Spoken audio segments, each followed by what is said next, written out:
نحمده ونصلي على رسوله الكريم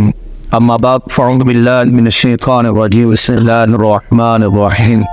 قالوا ان يسرق فقد سرق اخ له من قبل فأسرها يوسف في نفسه ولم يبدها لهم قال انتم شر مكانا والله اعلم بما تصفون قالوا يا ايها العزيز ان له ابا شيخا كبيرا فخذ احدنا مكانه انا نراك من المحسنين قال معاذ الله ان نأخذ الا من وجدنا متاعنا عنده انا اذا لظالمون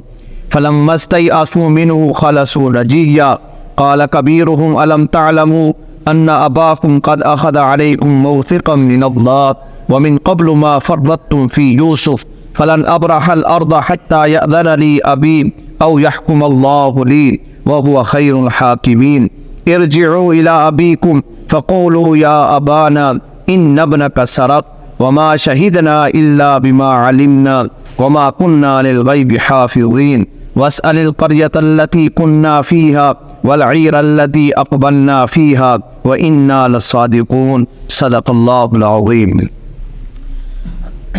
کل کے درس میں ہم نے پڑھا تھا کہ جب حضرت یوسف علیہ السلام کے سامنے یہ بات واضح ہو گئی کہ یہ جو بادشاہ کا پیمانہ تھا وہ بنیامین کے سامان سے نکل آیا ہے، تو انہوں نے یہی فیصلہ کر دیا کہ اب بنیامین کو بادشاہ اپنے پاس رکھے گا اور تم بھائی واپس لوٹ جاؤ۔ جب ان سے گفتگو ہو گئی تو انہوں نے حضرت یوسف علیہ السلام کو یہ گفتگو کی اور یہ بات کہی۔ انہوں نے کہا کہ اگر ہمارے اس بھائی نے چوری کی ہے آپ یہ بات یاد رکھیں، اس کے بھائی ایک اور بھی اس کا بھائی تھا، ہمارا باپ شریک بھائی تھا، اس نے بھی ایسی چوری کی تھی۔ اپنی طرف سے ہٹا کر اب بات کو بنیامین کی طرف پھیر رہے اور اس کو ایسے ملامت کرنے کے لیے اس نے چوری کیا نہ اس کے بھائی نے بھی چوری کی تھی۔ علماء نے لکھا اصل پہ واقعہ حضرت یوسف علیہ السلام کی طرف وہ نسبت کر رہے تھے چوری کی، کہ جب حضرت یوسف علیہ السلام بچپن میں تھے اور والدہ وفات پا گئی تو حضرت یوسف کی پرورش ان کی پھوپھی نے کی تھی۔ حضرت یعقوب کی بہن کے پاس یہ کچھ عرصہ رہے تو ان کو حضرت یوسف سے بڑی محبت ہو گئی کہ گویا یہ میری پرورش میں رہیں۔ تو جب کچھ بڑے ہوئے تو یعقوب علیہ السلام نے کہا کہ بس اب یوسف کو میرے پاس بھیجتے، میں ان کی خود پرورش کروں گا۔ اب پھوپھی چاہتی تھی کہ یہ میرے پاس رہے اور یعقوب علیہ السلام چاہتے تھے کہ واپس میرے پاس آ جائے۔ تو پھوپھی نے یوں کیا تھا کہ ان کے پاس حضرت اسحاق علیہ السلام کی ایک تو پٹکا تھا، پگڑی تھی، انہوں نے وہ حضرت یوسف علیہ السلام کے کپڑوں کے نیچے باندھ دی اور اعلان کیا کہ وہ میرے پاس وہ ایک بابرکت پٹکا تھا وہ گم ہو گیا ہے، حضرت اسحاق کا میرے پاس بطور نشانی کے تھا، وہ پٹکا گم ہو گیا، اعلان ہو گیا ادھر اور ادھر، ہو بھائی پٹکا گم ہو گیا۔ تو جب دیکھا تو وہ تو حضرت یوسف تو بچے تھے، ان کے کپڑوں کے نیچے باندھا ہوا تھا۔ جب یہ بات واضح ہو گئی اور حضرت یعقوب کی شریعت میں یہ بات بھی کہ جس کے پاس جو سامان پایا جائے گا وہ اسی کا غلام بن جائے گا، تو یہی فیصلہ ہو گیا کہ اب یوسف اپنی پھوپھی کے پاس رہے۔ تو انہوں نے وہ ہیلا کیا تھا حضرت یوسف اپنے پاس رکھنے کا، لیکن پھر جب پھوپھی فوت ہوئی تو پھر حضرت یوسف واپس اپنے والد کے پاس یعقوب علیہ السلام کے پاس آ گئے اور یہ بات بھی واضح ہو گئی کہ یوسف علیہ السلام نے چوری نہیں کی تھی، صرف چوری کی ان کی طرف نسبت کی گئی۔ اب بھائیوں کے سامنے وہ بات تو تھی اور بھائی جانتے تھے کہ ان کے بھائی نے چوری تو نہیں کی تھی، لیکن اب انہوں نے بات بنانے کے لیے کہا قالوا ان یسرق فقد سرق اخ له من قبل، اگر بنیامین نے آپ چوری کی ہے تو اس کے بھائی نے اس سے پہلے اس نے بھی چوری کی تھی۔ وہ الزام لگا رہے تھے حضرت یوسف علیہ السلام پر، اور اللہ نے حضرت یوسف علیہ السلام کا بھی تذکرہ کرتے ہوئے فرمایا فَأَسَرَّهَا يُوسُفُ فِي نَفْسِهِ، حضرت یوسف اپنے اندر ہی میں بات کو چھپا رہے تھے، حالانکہ حق بات اور تھی، سچ یہ تھا کہ یوسف کہتے میں نے تو کوئی چوری نہیں کی تھی، لیکن ابھی بھائیوں کے سامنے اپنے آپ کو واضح نہیں کرنا چاہتے تھے۔ تو فَأَسَرَّهَا يُوسُفُ فِي نَفْسِهِ، حضرت یوسف اپنے دل کے اندر اس بات کو چھپا رہے تھے، وَلَمْ يُبْدِهَا لَهُمْ، پر حضرت یوسف ان کے سامنے کسی بات کو ظاہر نہیں کر رہے، دلی میں کہہ رہے تھے کہ ان کے کام دیکھو کہ یہ تو مجھ پر کیا کر رہے ہیں، الزام لگا رہی، حالانکہ میں تو اس الزام سے بری ہوں. اور آگے یہ بات بھی دل میں کہی، قال انتم شر مکانا، چپکے سے دل میں کہا کہ تم نے اس معاملے میں جو بات کہی ہے وہ کہیں زیادہ بری چیز ہے. تم میرے اوپر الزام لگا رہے ہو لیکن تمہارا معاملہ مجھ سے بھی زیادہ برا ہے کہ تم نے مجھے باپ سے دور کر دیا، چپکے کنویں میں ڈال دیا، پھر مجھے بیچ دیا، تو تمہارا معاملہ تو مجھ سے بھی زیادہ برا ہے. اور آگے دوسری بات واضح فرمائی، واللہ اعلم بما تصفون، اور جو تم بیان دے رہے ہو اللہ اس کی حقیقت کو خوب جانتا ہے. بات تو کر رہے ہو لیکن یہ تمہیں پتہ ہونا چاہیے اللہ یہ بات کو بالکل واضح جانتا. جب یہ بات تو ہو گئی، اب ان کے پاس کوئی بہانہ نہیں رہا بنیامین کو ساتھ لے جانے کا، تو وہ پھر مل کر آپس میں گفتگو کرنے لگے. تو کہا قالوا یا ایھا العزیز، اے بادشاہ صاحب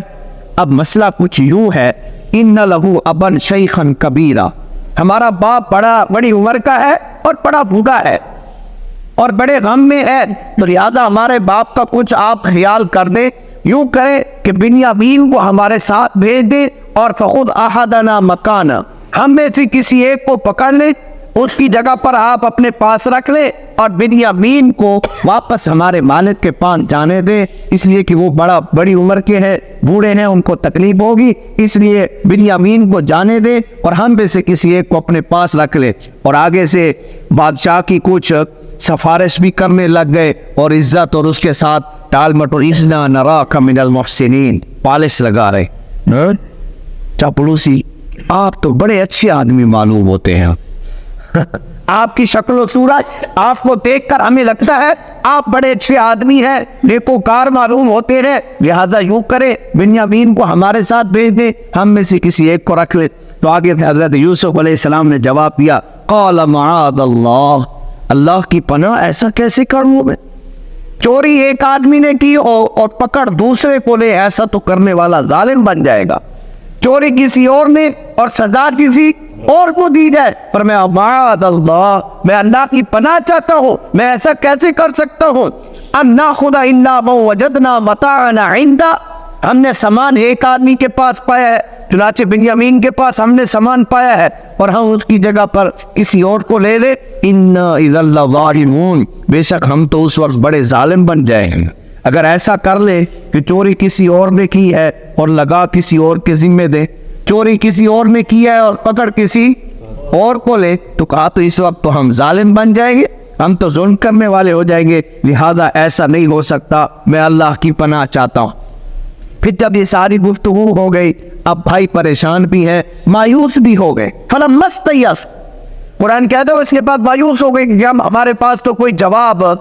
کیونکہ ہم تو خود ہی یہ بات کہہ چکے تھے کہ یعقوب علیہ السلام اور ہمارے ہاں شریعت میں یہی ہے کہ جو چوری کرے گا تو سزا بھی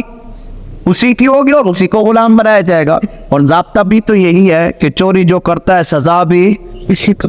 یہ تو نہیں ہے کہ چوری کوئی اور کرے کوئی اور تے بھگتے کوئی. ہمارے ملک میں تو یہی ہوتا ہے، ہاں، چوری کوئی اور کرتا ہے اور بھگتتا.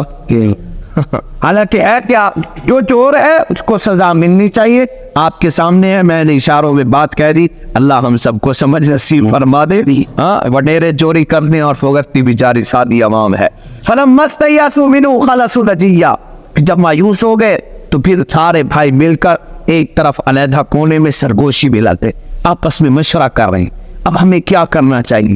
کیا کریں. جو باپ سے وعدہ بھی کر رہے تھے، پیچھے ہم نے باپ سے کہا تھا وعدہ ہے کہ آپ بنیامین کا خیال رکھیں گے اور سب کچھ کریں گے. قال کبیرہم،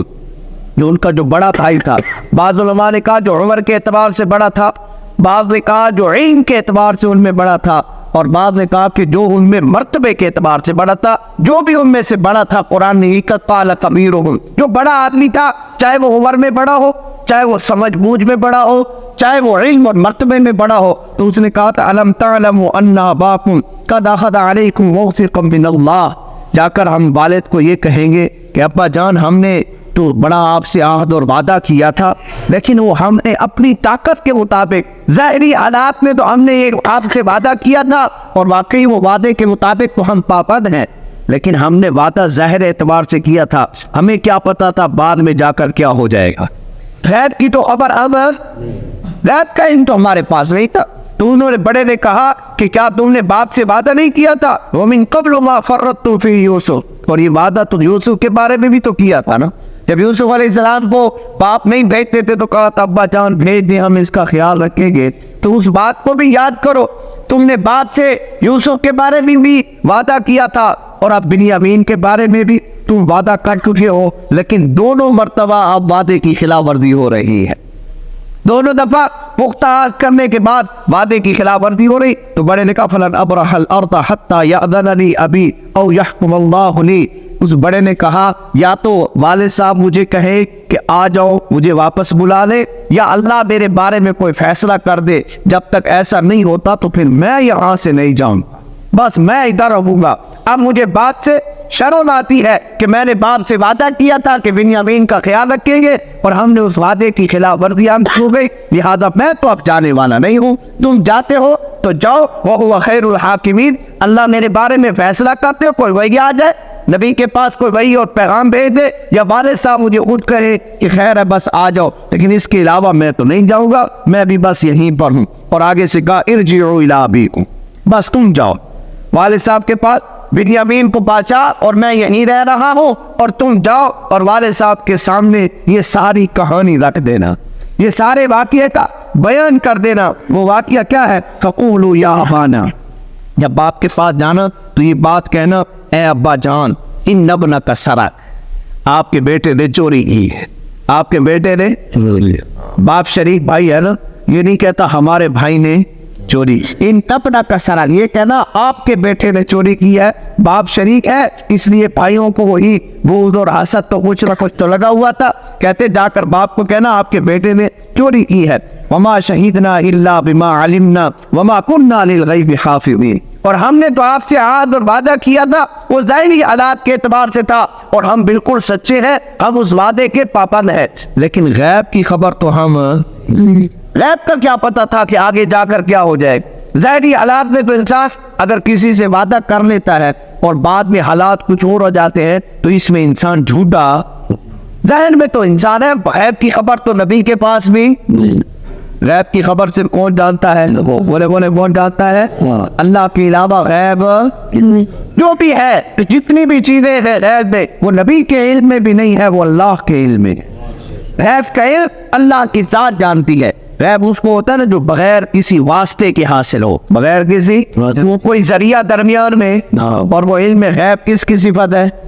نبی کی صفت ہے. تو کہا کہ ابا جان کو جا کر کہنا ابا جان ہم نے ذہنی وعدہ اور عہد تو آپ سے کر لیا تھا، لیکن اس کے باوجود ہم اس وعدے اور عہد پر نہیں رہ سکے، اس لیے کہ ہم نے ظاہری طور پر تو ساری کوشش کی تھی، لیکن غیب کا علم ہمارے پاس، ہم غیب کی خبر تو نہیں جانتے تھے. اور بقیہ ہماری اس وعدے پر، اس سچائی پر کہ ہم سچے ہیں، کوئی جھوٹ نہیں بول رہے، تو آپ یوں کریں کہ جا کر اسی علاقے سے خود تحقیق کر دیں. وہ جو جس بادشاہ مصر میں گئے تھے اس علاقے میں جا کر ان بستی والوں سے پوچھ لیں، وَاسْأَلِ الْقَرْيَةَ الَّتِي كُنَّا فِيهَا، ہم جہاں گئے تھے ان بستی والوں سے آپ پوچھ لیں کہ واقعہ کیا ہوا ہے، کیا ہم نے اپنے بھائی کو خود ضائع کیا ہے یا ایسا معاملہ غیب سے پیش آ گیا کہ چوری کی وجہ سے ہم بھائی کو چھوڑ آئے ہیں. آپ جا کر اس بستی میں خود اس کا مشاہدہ کر لیں. یا دوسری بات وَالْعِيرَ الَّتِي أَقْبَلْنَا فِيهَا، یا ان سے پوچھ لیں جو قافلے میں ہمارے ساتھ گئے تھے. ہم بھائیوں پر تو آپ اعتبار نہیں کریں گے، ہماری بات اور پہلے بھی جو انہوں نے کیا تھا تو کہا کہ ابا جانا ہماری باتوں کا اعتبار، تو کہا کہ اب بھی یہی ہے کہ آپ ہماری بات کا اعتبار اگر نہیں کرتے یا تو اس بستی والوں سے پوچھ لیں یا ہمارے ساتھ جو اور قافلہ گیا ہے، ہم 10 بھائیوں پر آپ کو اعتبار نہیں آ رہا تو ایک کسی بستی والے جو علاقے والے ہمارے ساتھ قافلے میں اور غلہ لینے گئے تھے آپ ان سے پوچھ لیں وَإِنَّا لَصَادِقُونَ، تو آپ کو یہ بات بالکل واضح ہو جائے گی کہ ہم بالکل سچ بول رہے ہیں، کوئی جھوٹ.